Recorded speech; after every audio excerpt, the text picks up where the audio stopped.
जेव्हा आपण एखादी टर्म इन्शुरन्सची पॉलिसी काढतो, माणसाला काय झाला तरच त्या पॉलिसीला पैसे मिळतात, अन्यथा त्याचे पैसे बुडतात. आता आपली पार्टीने आपल्याला पॉलिसी टर्म इन्शुरन्स मागितलं, तर आपण पहिला काय म्हणतो, I want only term insurance plan. Party काय म्हणते, मला फक्त टर्म इन्शुरन्स पाहिजे.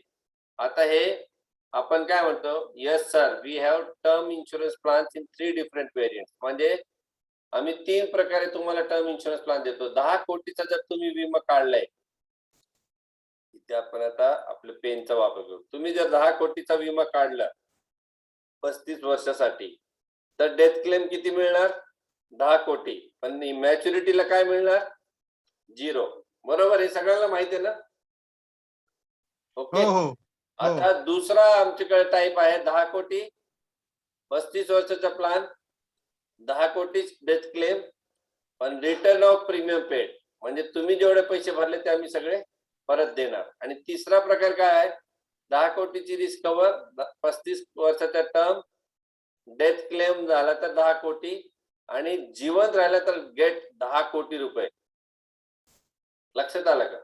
म्हणजे अशा प्रकारे आम्ही तुम्हाला 3 प्रकारे हे देऊ शकतो. मग तुम्हाला हे वरच का पाहिजे? तर आपण पुढे जाऊया. 1 मिनिट.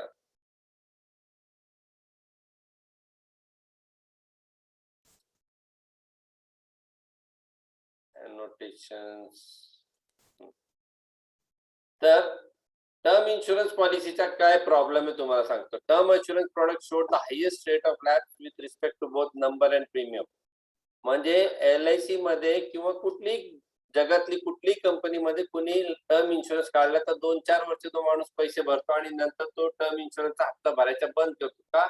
त्याला वाटतं फुकट पैसे चाललेले, आणि त्याच्यामुळे त्याच्यात हायेस्ट लॅप्सेशन होतं. म्हणजे थोड्या दिवसांनी आपल्याला ते सगळे कष्ट आपले वाया जातात. Then why we purchase insurance plan. आता आपण पार्टीला विचारतो की आपण इन्शुरन्स प्लॅन का घेतोय. तर we purchase insurance plan to transfer our financial liabilities and responsibilities to the financial institute. याचा अर्थ ऐकून घ्या, की जर मी एक्सपायर झालो, मी मेलो, मी बरं का, तुम्ही नव्हे, मी जर मला जर काय कमी जादा झालं, तर माझी जी फायनान्शियल लायबिलिटीज आहे, फायनान्शियल लायबिलिटी म्हणजे जे माझा बँकेचं कर्ज बिर्ज असेल किंवा काही जरी असेल, त्याला फायनान्शियल लायबिलिटीज म्हणतात. ते कुणाला ट्रान्सफर होणार? To the insurance company. आलं का लक्षात? टू द फायनान्शियल इन्स्टिट्यूट म्हणजे इन्शुरन्स कंपनी. तर इन्शुरन्स प्लॅन काय करतो? Transfer of our financial liabilities to the financial institute. आणि या लायबिलिटीज बरोबर आपली रिस्पॉन्सिबिलिटीज पण काय व्हायला पाहिजे? ट्रान्सफर व्हायला पाहिजे. रिस्पॉन्सिबिलिटी म्हणजे काय आणि लायबिलिटी म्हणजे काय, आता आपण पुढे बघूया. ठीक आहे.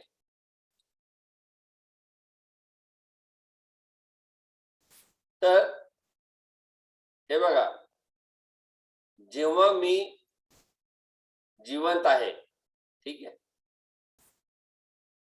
Life journey, we will enjoy journey without tension. का? कारण आपण रिस्क कुणाला दिली? फायनान्शियल लायबिलिटी आणि रिस्पॉन्सिबिलिटी LIC चे कांद्यावर आपण ते ओझं टाकलेलं आहे.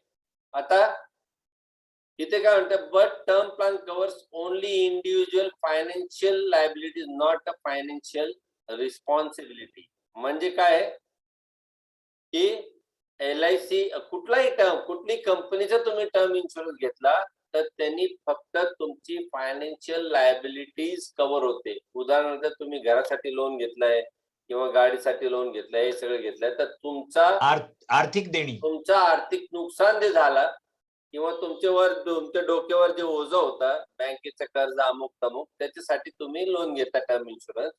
पण तुमची फायनान्शियल रिस्पॉन्सिबिलिटी म्हणजे तुम्ही गेल्यानंतर जे रिस्पॉन्सिबिलिटी तुमच्या डोक्यावर आहे ते कोण घेणार? आणि तो याच्यात कव्हर होत नाही. आपण फक्त काय करतो, बँकेला असाइन केलेलं आहे, ती फायनान्शियल लायबिलिटीज नील होती, किंवा तुम्ही गाडीचं लोन घेतलं तिथे काय आपण असाइन केलं ते नील होते.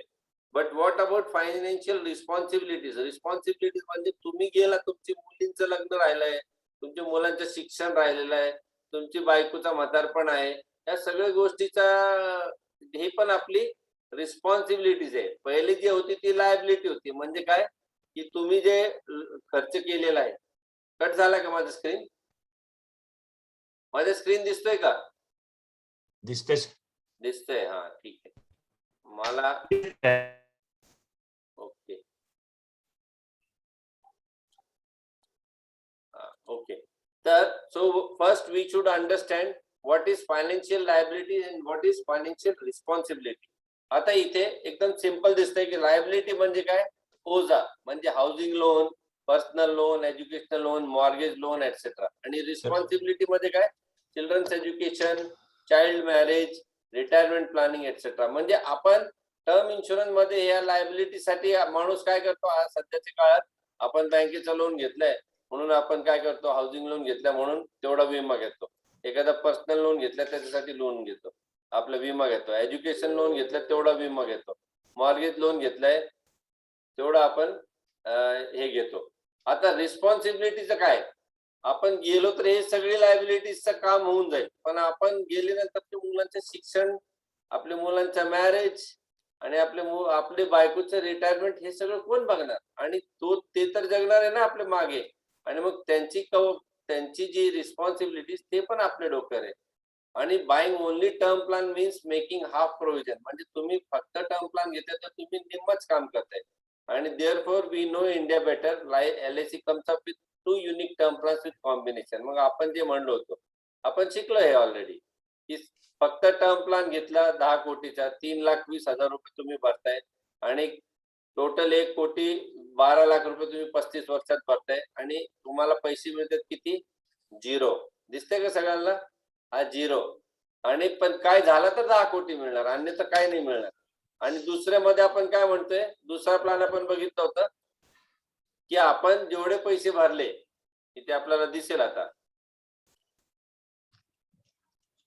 जेवढे पैसे आपण भरले, इथे भरणारे पैसे कुठे गेले? 1,37,077. आणि आपण आपल्याला परत किती मिळाले? 1,49,40,00,000. तर 1,37,00,000 भरले, 1,49,40,00,000 रुपये मिळाले. म्हणजे आपण काय केलं, याच्या बरोबर एक प्लॅन कंबाईन केला, बरोबर? ओके, आता आपण पुढच्या स्लाइडला जाऊ.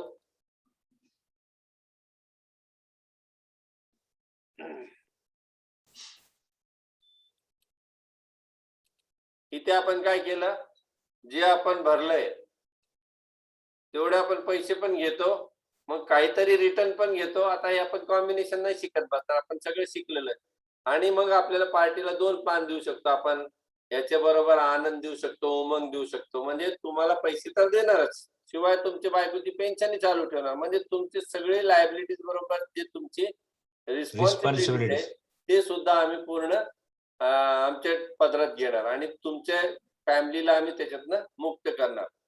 आता हे काय म्हणणं, if you want above presentation to be more effective then deliver it with following instruction. एकतर फेस टू फेस बोलायला पाहिजे, 1 to 1 बोललं पाहिजे, आणि A4 साईज पेपर वर कलर प्रिंट काढून सांगायला पाहिजे, आणि किंवा on the spot hand written तुम्ही हाताने कॅल्क्युलेशन करून सांगायला पाहिजे, आणि फॅक्ट्स अँड फिगर्स मध्ये तुम्ही बोलला पाहिजे. म्हणजे उगाच काहीतरी बंडल नाही मारायचं. आता हे जाऊ द्या, आपल्याला शॉर्टकट मध्ये करायचं, कारण आपल्याला हे खूप स्लाइड्स आहेत, जवळजवळ 90 आहे, तर आपण फास्ट मध्ये घेणार आहे. आता काही म्हणतात की LICचा जो टर्म प्लॅन आहे तो इतर कंपनीपेक्षा महाग आहे. आपल्याकडे इतर कंपन्याच नाहीये म्हणून आपल्याला एवढं टेन्शन नाही. परंतु आपण तरी थोडासा बघूया की sir you are absolutely right, but our term plan premium is costlier than other private company. तर का? I would like to bring to your knowledge some important points. Private insurance आणि LIC मध्ये फरक. आता त्याच्यासाठी आपल्याला काय करावं लागेल, मेकॅनिझम कसं काम करतो हा टर्म इन्शुरन्स ते बघायचे आहे. ठीक आहे. टर्म इन्शुरन्स प्लॅन कसं, जेव्हा एखादी इन्शुरन्स कंपनीला मोठी पॉलिसी दिली जाते तर इन्शुरन्स कंपनी त्याला रिइन्शुरन्स करते. म्हणजे इन्शुरन्स कंपनी मोठी रिइन्शुरन्स कंपनीकडे जाऊन ते 1 कोटीचा प्लॅन तिथे देऊन टाकते. म्हणजे आपल्याला काय झालं तिथून उचलून इथे देणार.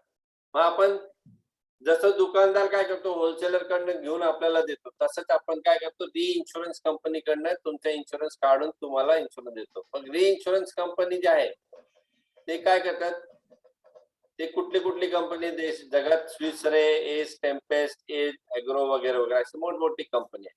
आता ह्या कंपनीकडनं पैसे घेताना आपल्याला दिसतंय की प्रत्येक कंपनीचा हप्ता वेगवेगळा दिसतंय. हे आता जुनी आपली जी टर्म इन्शुरन्स प्लॅन होती त्याच्याप्रमाणे बनवलेलं आहे. तर हे बघा 22,000, 10,000, 16,000, 20,000, 28,000 आणि आपलं प्रीमियम किती 32,000. हे जुना प्रीमियम आहे, पण कंपॅरिझन आहे थोडं.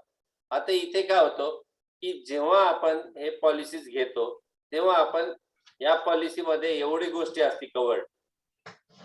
आता हे एक्सक्लुजन्स आहे, म्हणजे हे सोडून पॉलिसी घ्यायची. म्हणजे याच्यातलं काय झालं तर आम्ही पैसे देणार नाही. आता याच्यात काय काय आहे? फ्लड आली तर आम्ही पैसे देणार नाही. अर्थक्वेक आला तर आम्ही पैसे देणार नाही. रॉईट झाले तर पैसे देणार नाही. बॉम्ब ब्लास्ट झाला तर देणार नाही. वॉर आला तर वॉर झाली तरी नाही देणार. सुनामी झाली तरी नाही. सुसाईड झाला तर नाही. मर्डर झाला तर नाही. स्नेक बाईट झाला तर नाही. स्टॅम्पेड म्हणजे धक्काबुक्की झाली तरी नाही. आता हे कंपन्या काय करते बघा, इथे लिहिलेलं आहे. Hello sir. हा हॅलो. हा बोलो. ते सेकंड नंबरचं काय होतं ते? अर्थक्वेक. नाही आणखी पुढे. रिऑट्स. हा ते काय? रायट्स म्हणजे दंगे. Okay okay. रायट्स. ओके. आता हे बघा इथे कंपनीचा आपला 32,000 आहे. आपण सगळी गोष्टी याच्यात कव्हर करतो. No exclusion. दिसतंय का सगळ्यांना? आता तुम्ही लक्षपूर्वक बघा, मी तुम्हाला दाखवतोय. नो एक्सक्लुजन म्हणजे काही पण याच्यातनं आपण वजा केलं नाही. आणि या एसबीआयने काय केलंय? 2 एक्सक्लुजन केले. त्याच्यानंतर बिर्लावाल्यांनी 3 इन्क्लुजन केले एक्सक्लुजन. आणि 10,000 वाली कंपनी तिने 8 एक्सक्लुजन केले. म्हणजे ते काय करतात, आम्हाला हे पण नको, हे पण नको, हे पण नको असं करत जातात आणि ते स्वस्त होत जातो ना. तेवढा प्रीमियम वजा होत जातो. आणि बघा 4 एक्सक्लुजन, 6 एक्सक्लुजन आणि त्याच्यामुळे त्यांचा हप्ता जे आहे कमी होत जातो. लक्षात आलं का मला काय म्हणायचं? आता जर हे सगळी गोष्टी आपण काढून टाकली तर माणूस मरणार कशाने? काजूनी मरणार आहे का? लक्षात आलं का? म्हणजे कंपनी लिहून देते की तुम्हाला याच्यातलं काय झालं तर आम्ही पैसे देणार नाही. तर ह्याला एक्सक्लुजन्स म्हणतात. म्हणजे तुम्हाला आम्ही पैसे देणार या गोष्टी सोडून. एक्सक्लुजन म्हणजे ह्या गोष्टी सोडून आम्ही पैसे देणार. लक्षात आलं का जयवंत? तर फ्लड म्हणजे Yes, sir. बाढच म्हणतो ना मराठीत, काय म्हणतो? पूर. अर्थक्वेक म्हणजे भूकंप. त्याच्यानंतर रायट्स म्हणजे दंगे. बॉम्ब ब्लास्ट म्हणजे तेच दंगे. वॉर म्हणजे लढाई. सुनामी म्हणजे तुम्हाला माहिती आहे. सुसाईड माहिती आहे. मर्डर माहिती आहे. स्नेक बाईट माहिती आहे. स्टॅम्पेड म्हणजे धक्काबुक्की होती ना, एखादा कुंभचा मेळा आहे आणि 100,000 माणसं एकावर एक पडले तर ते मरून जातात, त्याला स्टॅम्पेड म्हणतात. ओके. आता आपण काय होतं, my simple question to you sir, if no exclusion premium is 22,000, whether they reduce their company expense? No. Whether private insurance company making profit out of the term plan or not, there. तर थोडक्यात आपला स्वस्तात दाखवून ते आपल्याकडनं विमा घेतात आणि गेल्यावर पैसे पण देणार. आलं लक्षात? आता आपण दुसरं काय म्हणतात, पैसे नाही दिले तर हे काय म्हणतात, भाईसाहेब IRD आहे ना, IRD आहे. IRD काय करते, आपण काय म्हणतात, correct sir? If death claim not paid by insurance company, then what will happen to company? IRD will cancel license of life insurance company, or IRD will throw that guilty company out of the market? नाही, absolutely not. म्हणजे त्यांचं licence पण रद्द करणार नाही आणि त्याला बाहेर पण फेकणार नाही. IRD विल काय करणार, त्यांना पेनल्टी चार्ज करणार. त्याचा फायदा कुणाला होणार? IRD ला पेनल्टीचा. IRD don't bother about your family suffering. आलं का लक्षात? आता आपण काय म्हणतो, why did you purchase term plan? तुम्ही टर्म प्लॅन कशासाठी घेतलंय? बायको मुलांच्या संरक्षणासाठी. What was the objective? त्याचा मोटिव्ह काय होतं? आणि तुम्ही काय केलंय, त्यांना IRD कडे जायला लावलं. IRD चं फुल फॉर्म तरी माहित असेल का? ज्याचे माणूस पिला त्याचे बायको जाऊन IRD चं फुल फॉर्म पण माहित नसेल. आता तिसरं काय, बायचा we will go to court. आम्ही कोर्टात जाणार. ठीक आहे. आता कोर्टात झाल्यानंतर, yes sir, are you sure that your spouse म्हणजे तुमची बायको और other family members have capability to handle legal affairs after your death? म्हणजे तुम्ही गेल्यानंतर तुमचे बायको किंवा मुलं किंवा तुमच्या फॅमिली मेंबर्सला लीगल अफेअर्स, तुमचे डेथ नंतर लीगल अफेअर्स हँडल करता येईल का? आता काय म्हणतात, चलो ठीक आहे, वी कॅन आपण अज्युम की ते युअर स्पाउस और family members went to court and file case against fraud company. Sir please let me know that whether your family will have special legal department और कंपनी. तुमची फॅमिलीकडे काय special legal department company वगैरे काय तर, आणि समजा आहे आणि तुमची फॅमिली कोर्टात गेली आणि केस जिंकली, कोर्ट काय करणार? Court will issue orders. Court will issue orders to settle the claim. Court will impose penalty to the guilty company. Then what? What smart company will do? ते आपल्याला बाहेरचे बाहेर निगोशिएट करणार. आपण मिटून टाकू, आम्ही तुम्हाला एवढे पैसे देतो, किंवा खूप लटकून पैसे देणार. आता बघा, जर तुमचा क्लेम सेटलमेंट 12 महिने लेट झाला आणि समजा 1 कोटीची पॉलिसी आहे, तर 12 महिन्याचं व्याज कुणाचा बुडाला? समजा 7% व्याज दर, तर 7 लाखाचं नुकसान कुणाचं झालं? आपली फॅमिलीचं झालं. आणि आपली फॅमिलीनी जे लोन घेतलेले होते किंवा EMI वर गाड्या घेतली होती आणि दुसरे काय होतं, ते सगळ्यांचा हप्ता चालू राहणार का नाही? आणि त्याच्याच बरोबर इमोशनल लॉस पण होणार. जितके दिवस रोज कोर्टाची पायरी, पैसे पण नाही, घर चालवायला नाही, EMI भरायला नाही, EMI च्या ढिगावर ढीग तयार होत आहे. आणि जर हे करत जर if death claim is rejected, then how much it will cost your family? म्हणजे पैसे तर नाहीच मिळाले आणि कोर्टाची पायरीवर पैसे उधळपट्टी करत गेलो. हे सगळं करायचं नसेल तर या गोष्टीमध्ये who will suffer in this case? You, your family or insurance company? तर your family is going to suffer in this case. For whom you are buying this term plan? तुम्ही टर्म प्लॅन कुणासाठी घेतलाय? फॅमिलीसाठी की insurance कंपनीसाठी? Insurance कंपनीसाठी. म्हणजे थोडक्यात तुम्ही प्रायव्हेट कंपनीकडे गेला की बुडलाच समजायचे. मोठी पॉलिसी असेल तर, छोटी वगैरे असेल तर ते देऊन टाकतात. अशा प्रकारे आपण 2 गोष्टी बघितली की रिस्पॉन्सिबिलिटीज आणि लायबिलिटी. लायबिलिटीज कव्हर होतात पण रिस्पॉन्सिबिलिटी होत नाही, म्हणून आपण प्लॅन मिक्स करून देतो. आणि दुसरा, प्रायव्हेट कंपनीकडे गेलो की काय प्रॉब्लेम होतोय, आता आपण थोडक्यात बघितला.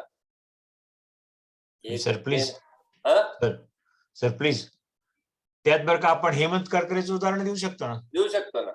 काय परिस्थिती झाली, त्या माणसाने एवढं समोर मेले तर बरं का, त्याला पैसे दिले तर ते कंपनी. आता इथे बघा, क्लेम पेड म्हणते कंपनी की आपल्या LIC चा किती आहे? 98% आहे. ठीक आहे. आता इथे आपण थोडक्यात बघू, क्लेम सेटलमेंटचा पण बोलतात की नाही लोक, आपल्या 98% आहे, ते म्हणतात आमचं पण 93% आहे, बरोबर. परंतु आपण 10,000 कोटी रुपयाचं सेटलमेंट केलं, तर यांनी 3,000 कोटीचं केलं. आपण 96% लोकांना पैसे दिले म्हणजे आकडेवारीमध्ये, आणि यांनी 84% दिले, म्हणजे 16% यांनी खाऊन टाकले काही ना काही कारण सांगून. लक्षात आलं का? तर ही जुनी फिगर आहे, परंतु असंच सगळं चालतो. आणि त्याच्यामुळे काय होतं की वी आर इन, अरे बंद करायचं काय,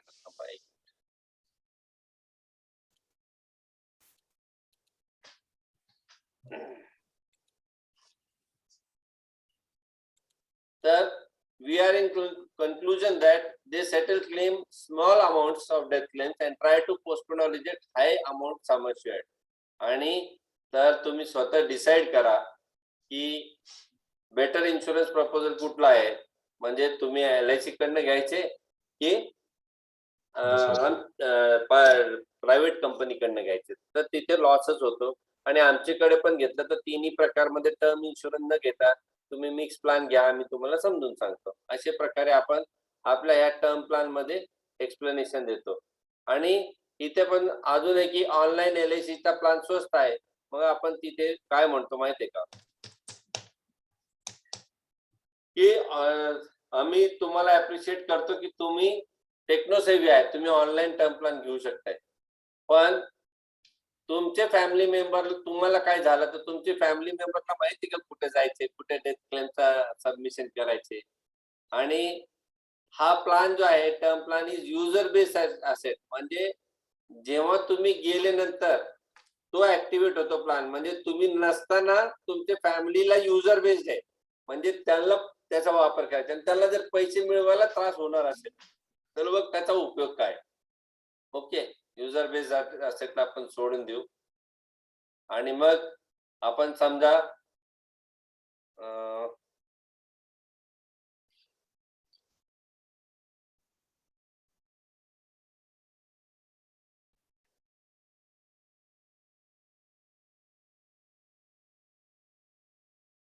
ठीक आहे. LIC बद्दल बरीचशी माहिती आपण ऑलरेडी दिलेली आहे तुम्हाला.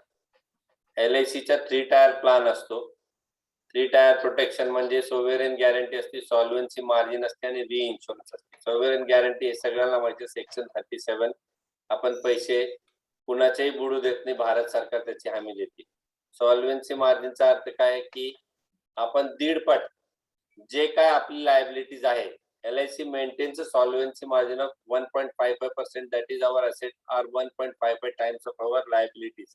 म्हणजे आपली कंपनी LIC बुडतच नाही, कुठली कंपनी बुडली आणि 1.5 assetचे आपली पैसा सॉल्व्हन्सी मार्जिन बाजूला ठेवला तर लोकांना पैसे बुडण्याचा सवालच येत नाही.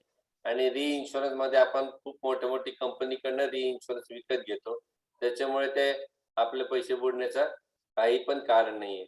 अशा प्रकारे आपण आपल्या पार्टीला हे सांगू शकतो की टर्म इन्शुरन्स का घ्यायचे आणि टर्म इन्शुरन्स कुठल्या प्रकारचे घ्यायचे आणि टर्म इन्शुरन्स LIC कडनंच घ्यायचे, प्रायव्हेट कडनं का घ्यायचे नाही किंवा घ्यायचे ते तुम्ही ठरवायचे, परंतु आम्ही तुम्हाला योग्य मार्गदर्शन करणार. अशा प्रकारे आपण टर्म इन्शुरन्स बद्दल थोडीशी माहिती घेतली. हे बघा, आपण LICचा प्रपोजल फॉर्म भरतो. प्रपोजल म्हणजे प्रस्ताव. प्रस्तावचा अर्थ जसं आपण एखाद्या माणसाकडे लग्नाचा प्रस्ताव ठेवतो किंवा आपण म्हणतो एखादी मुलीला प्रपोज करतो लग्न करण्यासाठी, त्याला म्हणतात प्रस्ताव. म्हणजे मी तुमच्या समोर प्रस्ताव ठेवतोय की तुम्ही मला विमा द्या. इथपर्यंत समजलं का? आणि प्रस्ताव ठेवणं म्हणजे प्रस्तावक फॉर्म किंवा प्रपोजल फॉर्मवर आपण सगळी माहिती देतो आणि LICच्या समोर मांडतो की कृपा करून मला विमा द्या. बरोबर? आता LIC म्हणजे भिंत नाहीये, LIC म्हणजे कुठला तरी माणूस आहे आणि तो माणूसला आपण म्हणतो अंडररायटर. काय म्हणतो? अंडररायटर, जो LICच्या वतीने तुम्हाला उत्तर देणार आहे तुमच्या प्रपोजलद्वारे, म्हणजे तुम्हाला विमा द्यायची की नाही. आणि तो अंडररायटर म्हणजे आपल्या ब्रांच मध्ये बसलेली सावंत मॅडम. बरोबर? तुम्ही अंडररायटरच्या समोर प्रपोजल फॉर्म ठेवता, ती चेक करते, म्हणते ओके आहे, तुम्हाला विमा दिला. समजलं का? समजलं का आनंद? ओके. आता तुम्ही प्रपोजल दिला, त्यांनी प्रस्तावावर सही, अंडररायटर म्हणजे LICच्या वतीने त्या बाईने सही केली की आम्हाला तुमचा प्रस्ताव मंजूर आहे, तुम्हाला विमा दिला, जावा काउंटरवर पैसे भरा. प्रस्ताव पूर्ण आणि प्रस्ताव कन्वर्ट झाला कॉन्ट्रॅक्ट मध्ये. कॉन्ट्रॅक्ट म्हणजे आपला LICचा बॉन्ड, पॉलिसी बॉन्ड. बॉन्ड म्हणजे कॉन्ट्रॅक्ट. बॉन्ड म्हणजे बांधणे, म्हणजे कॉन्ट्रॅक्ट मध्ये बांधलं गेलं, LIC आणि पार्टीला बॉन्ड मध्ये बांधलं गेलं की असं मी पैसे भरायला बांधील आणि आम्हाला काय झालं तर माझ्या फॅमिलीला एवढे पैसे द्यायला तुम्ही बांधील. लक्षात आलं का? त्याला करार म्हणतो. इथपर्यंत सगळ्यांना समजला. आता बघा, आपण मोठी पॉलिसी करायला गेलो किंवा छोटी पॉलिसी, तर त्याच्यात जो अंडररायटर असतो त्याचा रोल काय असतो? हा माणूस हप्ते भरण्याची लायकीचा आहे का? म्हणजे जेवढा त्यांनी हप्ता सांगितला त्याचं उत्पन्न 1 लाख आहे आणि तो म्हणतो मला 90,000चा प्रीमियम पाहिजे, देणार का कोण? आनंद, 1 लाखाचा प्रीमियम आणि 1,90,000चा 1 लाख उत्पन्न 90,000चा प्रीमियम नाही शकत आहे ना. म्हणजे तो खाणार काय, जगणार काय आणि नाही. हप्ते भरणार, म्हणजे पॉलिसी लॅप्स होणार. बघ, असले उलटे काम करायला LIC बसली नाही. म्हणून LIC त्याची फायनान्शियल कॅपेबिलिटी बघते. काय बघते? फायनान्शियल कॅपेबिलिटी किंवा फायनान्शियल स्टॅटस किंवा त्याचा आर्थिक त्याची ताकद आपण चेक करतो. त्याला फायनान्शियल अंडररायटिंग म्हणतो. कारण अंडररायटर जो काम करतो त्याला अंडररायटिंग म्हणतो. म्हणून जेव्हा तो फायनान्सचा अभ्यास करतो आपले पार्टीचा प्रपोजलचा, तर त्याला फायनान्शियल अंडररायटिंग म्हणतो. इथपर्यंत समजलं का? म्हणजे तुम्हाला जर 25 लाखाचे पुढे टर्म इन्शुरन्स पाहिजे तर तुमच्याकडे 3 वर्षाचा ITR किंवा शेतकरी असेल तर तहसीलदारचा दाखला लागणार. इथपर्यंत समजलं का?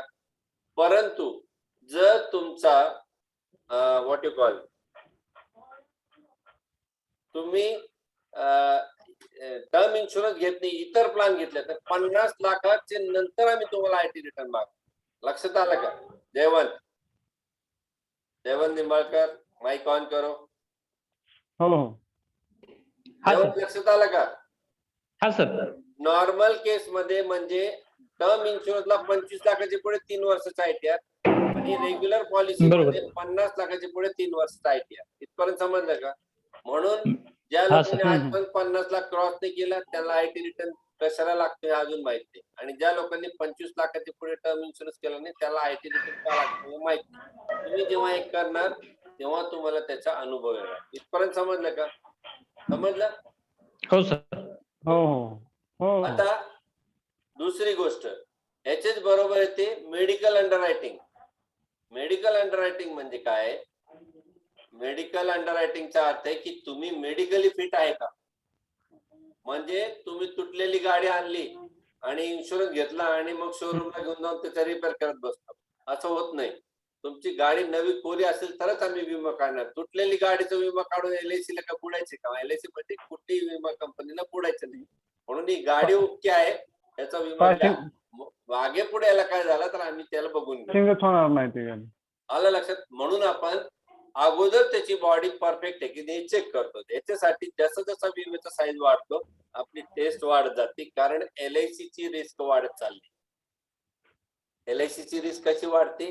जसं जसं तुमचा सम ॲश्युर्ड वाढतो LIC ची रिस्क वाढत जाते आणि त्याप्रमाणे आपण हप्ताही वाढवतो आणि मेडिकल रिक्वायरमेंट्स पण वाढत जाते. आता मेडिकल रिक्वायरमेंट जेव्हा येते तेव्हा आपले ब्रांच मॅनेजरला तर काय कळत नाही, युरिन कमी झालं काय कमी झालं तर त्याला काय लागतं. म्हणून आपली केस काय कुठे जाते? डिव्हिजनला जाते.